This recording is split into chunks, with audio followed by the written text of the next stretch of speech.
12 Disember 2025 menjadi saksi penyatuan dua jiwa apabila Era Fazira selamat bergelar isteri kepada jejaka pilihan hatinya, Izwan Zain. Hai, Assalamualaikum. Selamat datang ke Miss Vara TV, kisah artis Malaysia. Mari kita imbas kembali senarai lelaki yang pernah dikaitkan dengan primadona Era Fazira yang kini sah bergelar isteri kepada Izwan Zain. Nombor 1, Datuk Awi. Hubungan mereka mula rapat sekitar tahun 1994 selepas bergandingan dalam filem fenomena Sembilu. Pasangan ini mengikat tali pertunangan pada 5 Oktober 1997. Namun ikatan tersebut terlerai pada akhir tahun 1998 sebelum sempat ke jenjang pelamin. Walaupun pernah berperang dingin, hubungan mereka kini kembali pulih sebagai sahabat baik dan rakan industri yang profesional. Malah Era dan Awi bersama Ziana Zain bakal beraksi dalam Sembilu The Reunion Live in Concert pada 7 Februari 2026 di Axiata Arena Bukit Jalil.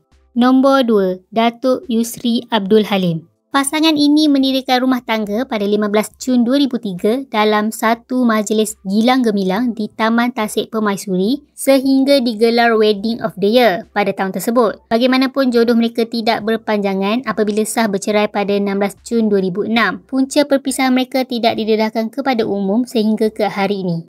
Nombor 3, Datuk Hans Haizat.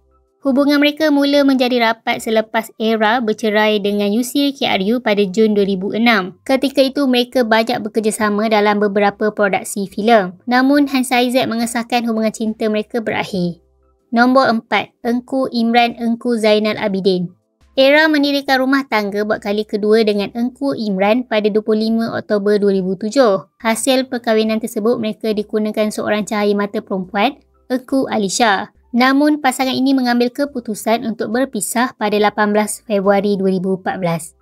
Nombor 6, Syahir Zawawi. Era Fazira mula dikaitkan dengan Syahir apabila dilihat rapat sekitar Mei 2014. Selepas 2 tahun berteka-teki pada Jun 2016, Era secara terbuka mengaku sedang menjalin hubungan istimewa dengan juara Akademi Fantasia itu. Walau bagaimanapun, hubungan mereka disahkan berakhir pada Januari 2019 apabila Era mengumumkan mereka sudah membawa haluan masing-masing kerana tiada jodoh. Nombor 7, Izwan Zain.